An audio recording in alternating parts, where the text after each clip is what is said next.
Tinagtanungan din ako ng katabi ko na tong ako rin ay walang alam din. Tinanungan din niya ako guys, pero anong alam ko, okay na lang ako, bahala siya, magkaligaw kami pareho.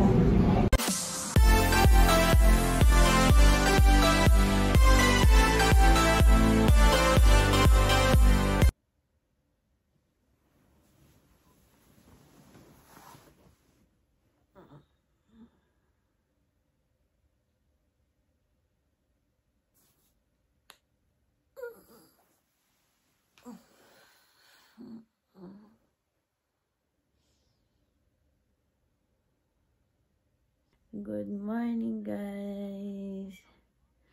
Ngayon maaga tayo ngayon nagising. Natulog ako kagabi mga mga 3 AM. Tapos ngayon nagising ako ng 8:30 instead na mag-alarm ako ng 9. Nagising ako ng 8:30 kasi nga hindi ako mapakali guys kasi today yung aking orientation. May orientation ako ngayon guys. So kailangan ko mag-prepare. Actually 2 PM pa naman ang aking orientation. Pero kailangan ko guys na kailangan kong mag-prepare ng mas maaga kasi nga first time ko ngayon na magbiyahe na mag-isa doon sa aking orientation kung saan ako mag-orient. So kailangan ko mag-prepare ng mas maaga. So magkape muna ako. So ito yung second day ko dito na mag-isa dito sa aking room. Ako lang mag-isa. So kaya nag-adjust pa yung aking self kung na mag-isa, walang kausap. So hindi na nakakain ng kanin, walang ganang kumain, magluto. So kailangan natin yan kaya palakasin ang ating loob. So mag-prepare ko ngayon guys, magano ako ng coffee and bread. Yung may-ari ng bahay, bigyan ako ng donut kahapon. So, yun na lang siguro yung aking breakfast. Magkape muna ako guys.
Guys, yung ko, ito yung room ko na ngayon. Yan, yung room ko. Yan, may closet ako.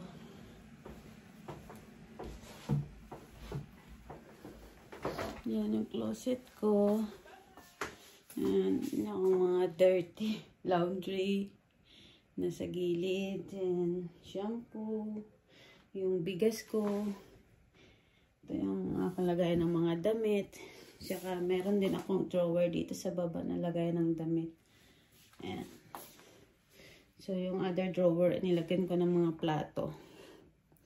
At ito, yung mga ingredients sa pagluto, soft drinks, chocolates. Tapos guys, sa labas, itutur ko na kayo. Maaga pa. Paglabas sa labas, nakapatay kasi ang ilaw guys. Ayan. Dito naman guys may kainan. Pwede naman dito kumain habang nanonood ka ng TV. Pero sa kwarto na lang ako para makahiga. Ito yung sala. Ayan. Sala. Yan yung kwarto ko. Tapos may isang kwarto dito. Ano to? Bakante. Ayan. Wala pang nakatira dyan.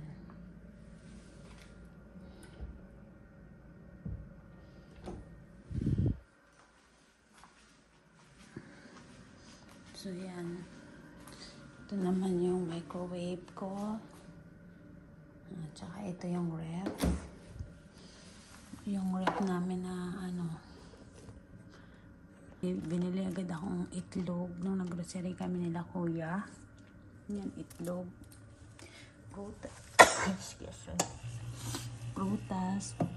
At saka yung aking baon na tocino at longganisa. Paborite ko yan.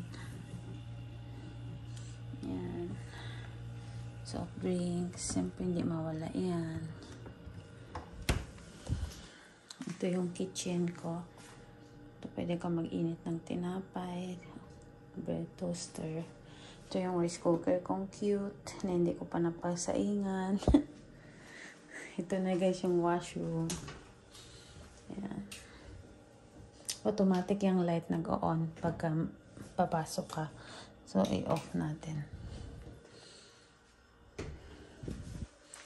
Siyempre, ito yung laundry area. Dito ka maglalaba. So, nakapaglaban ako kahapon. May ref dyan na isa. Pwede rin maglagay ng mga frozen.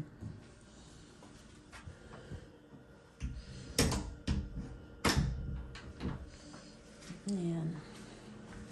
So, pag hindi ko ginagamit yung light, pwede siyang minimize yung light. Yan. Dim lang siya. So, angat baba mo lang. Pag hindi ko siya ginagamit, ino-off ko lang siya. Ayan. So, balik na tayo dito sa ating mini room. Mini room. Ayan. May konting window. So, ayan. Magkape muna ako, guys. Kape muna tayo.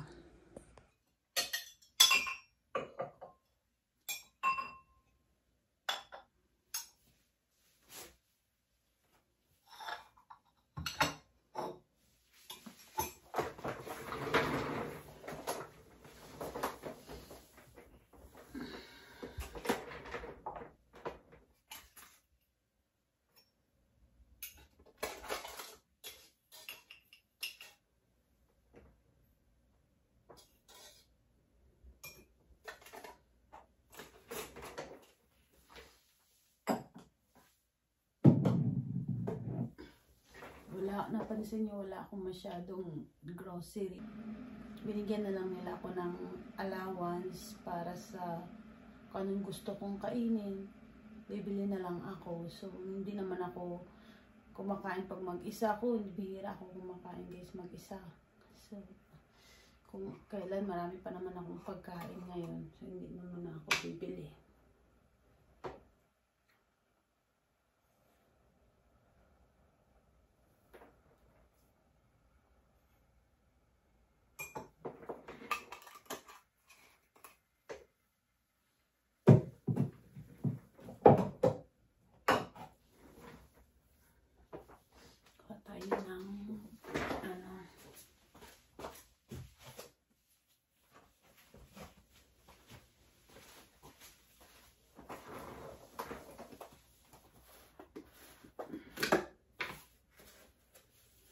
Coffee mate ko na napakalaki guys. So, laki ng coffee mate.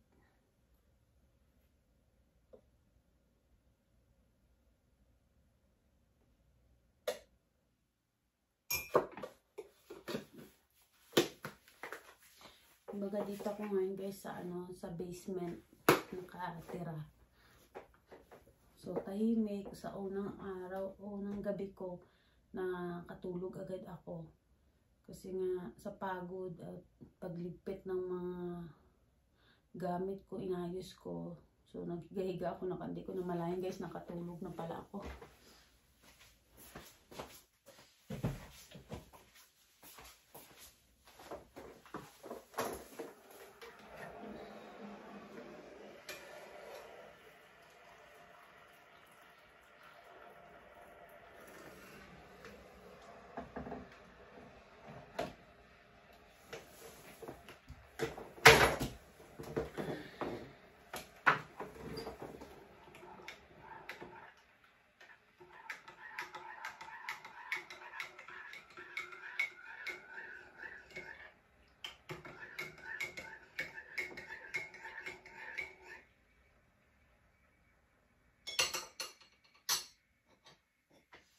Kape tayo guys.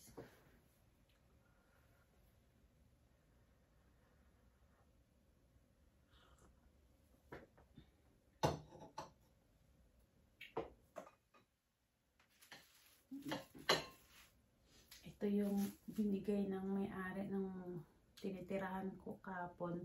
Napunta kami sa Tim Horton. Kumain kami doon ng dinner.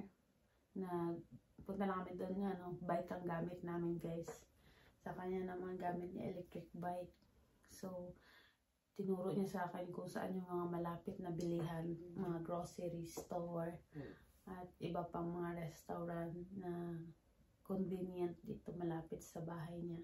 So, na-discover ko malapit lang din pala. Akala ko sasakay pa ng bus, so hindi na kailangan bike lang, ay dala ko naman yung bike ko. Kaya madali lang makapunta din doon anytime. So itong kakainin ko ngayong breakfast. Mag-Dunkin Donut tayo from Tim Horton. Mabait yung may-ari. Siyang nagbayad nito guys eh. Sabi ko ako na magbayad. Hindi. Ako naman siya na daw magbayad.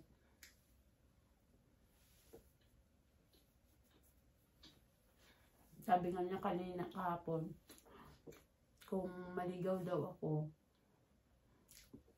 ihahatid daw niya ako ng kanyang car. So, ayoko naman na umasa na lang lagi guys. Ihahatid ka, yung hindi ka marunong na umasa ka na lang lagi. Gusto ko rin guys na matuto. Today na orientation ko, kailangan maaga ako nagising kahit 3 AM na ako nakatulog kagabi. Maaga pa rin ako na gising. Nauna pa ako sa alarm ko. Nagpa-alarm ako ng 9 AM pero nauna pa rin ako nagising. Ganyan ako pag may mga lakad. So, kailangan magising ng maaga para makaalis ako ng maaga. 1 hour travel lang niya to. Galing dito papunta doon. Bus saka trains, pero kailangan kong agahan baka mamaya mas maganda na yung mas maaga.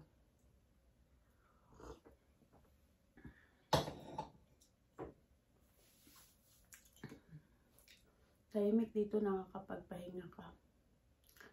So i-prepare ko lang ngayon yung mga kailangan kong dalhin doon mamaya sa orientation na first time kong magtatrabaho dito. Restaurant pa. yung taong hindi marunong magluto, magtatrabaho na sa restaurant. Natawa talaga ako na sinasabi nila sa akin nung maglilipat na ako. Diyos ko, nasunog mo na yung mga kaldero dito. Iwasan mong makasunog ka din doon ng mga kaldero.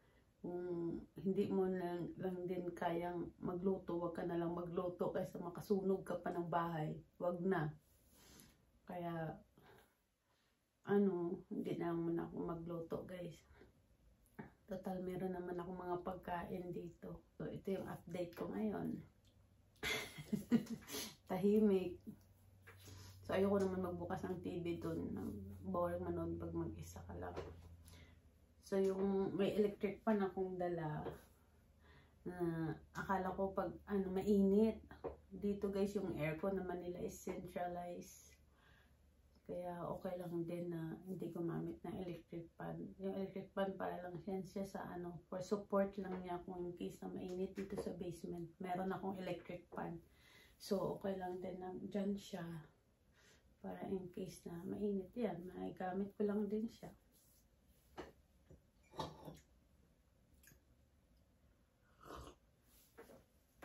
Tapos ito yung aking TV.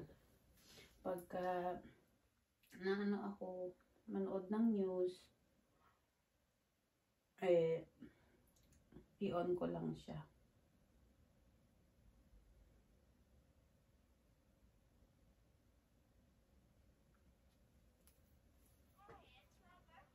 Ayan. Ipapatong ko lang siya guys sa stand. So, pwede na ako manood ng balita. So, ayan. So guys, I'm ready na. I'm getting ready guys. Time check natin is 11:45. So mga 12 mag-start na ako ngayon alis para makarating ako ng maaga dun sa orientation. Okay, see you guys. Good luck to me.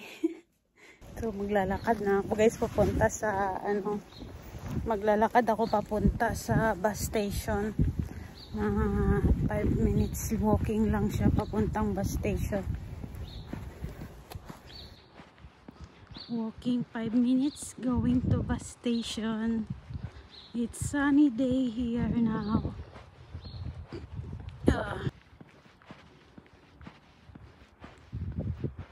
My bus stop is there. My bus stop.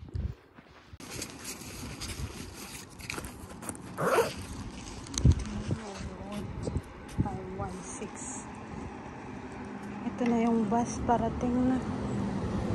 516 Melwood. Hello. So, kabababa ko lang ng bus dito sa bus stop, bus station. So, maglalakad ulit ako guys ng mga 5 minutes, 3 to 5 minutes papunta sa train.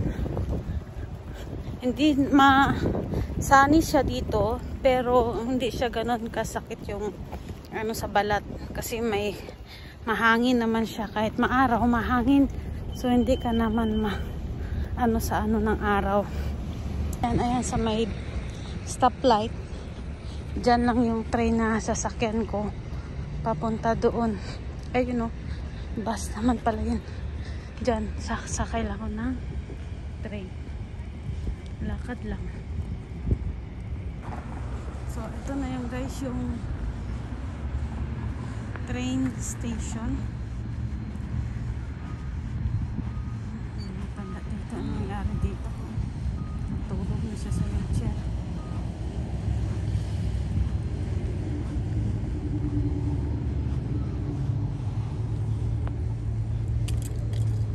So, wala namang train. Tawid tayo. Ito yung pinaka last station kung saan sasakay ako dito. Doon pabalik papunta sa aking orientation. So sakay lang tayo dito antayin natin yung train na may dumating. Saka tayo sumakay. Ayan na guys yung train. Parating na. On time talaga dito yung mga sasakyan na pang transport. Yan na yung train na sasakyan ko. Yan. Dito lang yung last station niya. Then babalik ulit siya doon sa kabila. So sakay tayo dito guys. Napansin nyo dito yung train, napakalinis talaga. Wala kang makitang kalat. Malinis yung mga sahig. Yan, malinis yan siya. So okay lang din na travel, comfortable ka talaga mag-travel mag-isa. Tinagtanungan din ako ng katabi ko na ako rin ay walang alam din. Tinanungan din niya ako guys, pero anong alam ko, okay na lang ako, bahala siya, magkaligaw kami pareho. Kailangan turuan ko siya. Hindi ko rin alam to. First timer ko din.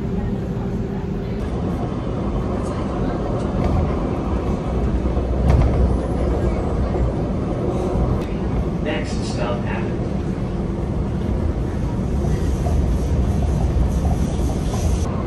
Ayun, nadaanan ko na yung aking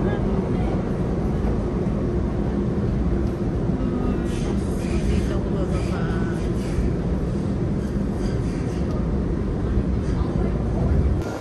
Yes, finally I'm here. So maglalakad ulit tayo guys ng 10 minutes pabalik doon. So meron namang bus. Pero di ko alam kung anong oras yung dating. So maglakad na lang tayo, maaga pa naman. So maglakad na lang tayo. So ito, antayin natin yung signal na mag-go. Tsaka tayo tatawid. Pinduto natin to. Hindi ko marinig yung sinasabi niya. So dun sa kabila, nakastop. Antayin natin na mag, white. Ayun, nag-white na siya guys. Ayan. So, ibig sabihin, maglakad-tawid na tayo. So, lakad tayo ulit pabalik doon. So, pindutin ulit natin to. Silong tayo, masya mainit pa. Antayin ulit natin na mag, signal na pwede nang tumawid.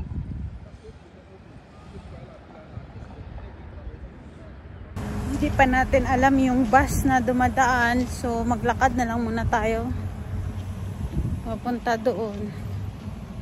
Hindi naman siya ganon kainit, okay naman yung weather, tama lang yung init, tsaka mahangin naman siya, kaya okay lang. Hindi naman tayo iitim yan ng mabilisan. Sa susunod aalamin ko tong bus timing. So tayo ng guys, so tayo ng shades para hindi tayo masilawan ng ating mga mata.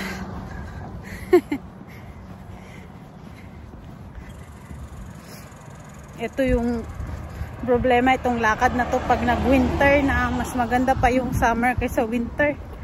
Mahirap naman maglakad, may snow. Pero excited ako syempre na makita yung snow. Habang naglalakad may snow, 'di ba? Agahan na lang ng alis. From galing pala dun sa bahay papunta dito sa station na to, kasama na yung bus, 30 minutes. Malapit lang din.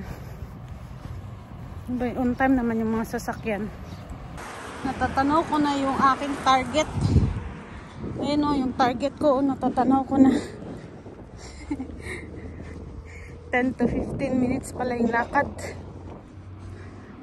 So, dito na ako. Antay na lang tayo ng 1 hour para ma-meet natin yung tao.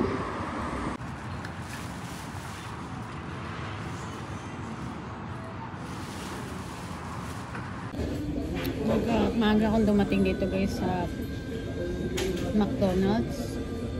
So, kumain muna ako guys ng lunch. Nag-order ako ng burger with french fries. So, masyadong maaga pa para habang nag-aantay ako ng appointment ko kasi is 2 PM. So, kain na muna ako guys ng lunch.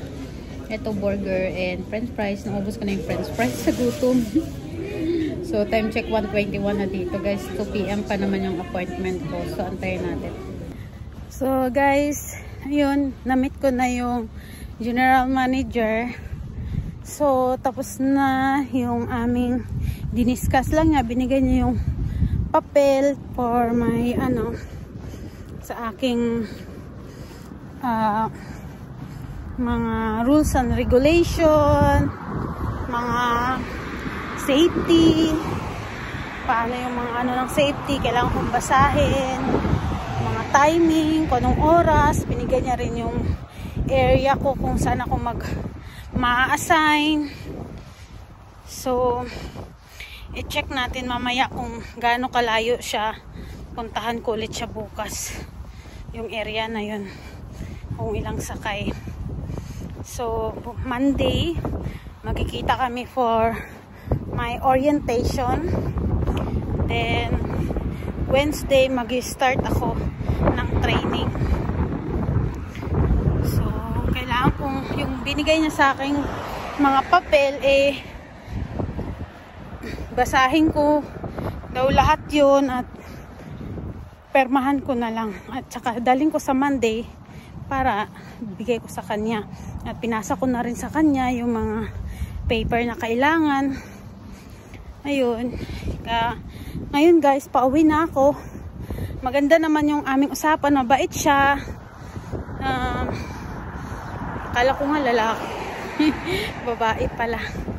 So nahiya nga ako kasi 2 PM pa naman yung pagdating ko doon kanina, yung manager nandun sa counter. So nag-order ako ng pagkain.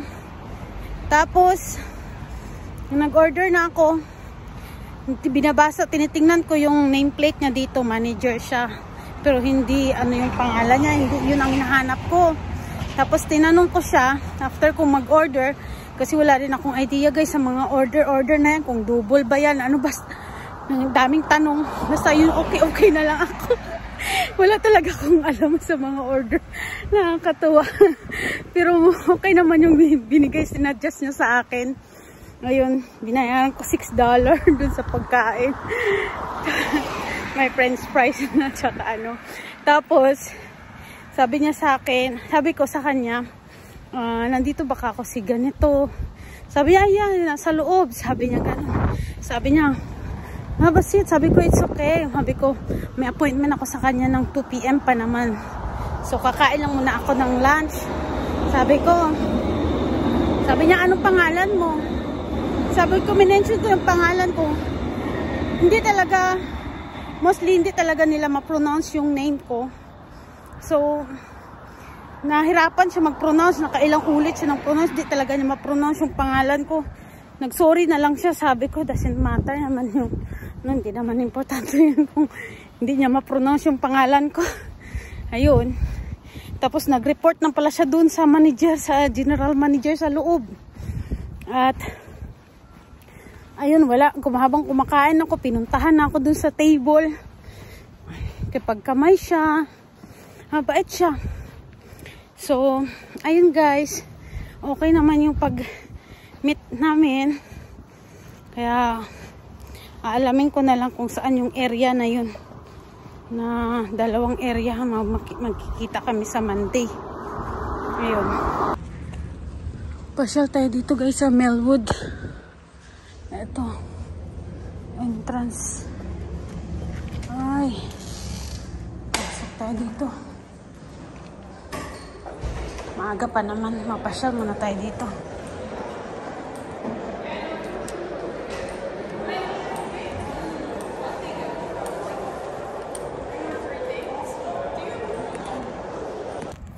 So guys, labas ko lang dun sa isang store ng McDonald's kung saan dun ako mag-training ng 2 araw.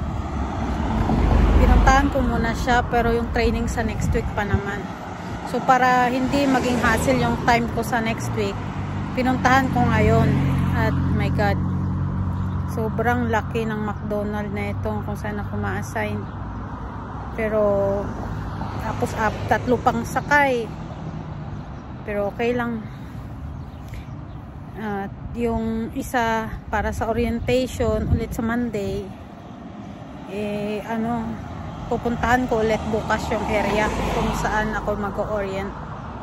Yung kanina na yun, lang pala, meet up lang namin yun ng general manager. So sa Monday pa yung orientation doon sa area na yon. Then try ko siyang kausapin kung pwede ilipat niya ako kung saan yung medyo malapit, kasi ito 3 sakay ng bus tsaka train and then bus ulit. So medyo hassle, kailangan mas maaga kang aalis kasi syempre antay mo pa yung bus ko anong oras darating. Kailangan may allowance talaga. So ngayon guys, pauwi na ako guys. Ayan na yung bus ko. Ayan na yung bus ko guys. So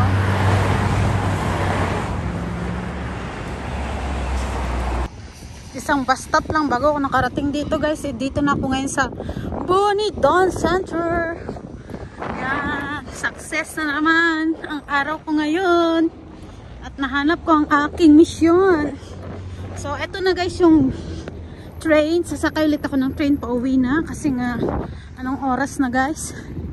At maraming mga sa daan, kalaban. Mga high na sila. Mga ganitong oras. Tumitira. So, kailangan ko ng madaling umuwi. Sasakay ako ng train dyan guys. So, yan. Ito naman, White Avenue. So, dito tayo. Antay ng train. Yan na pala yung train. Going to Melwood. Yan na.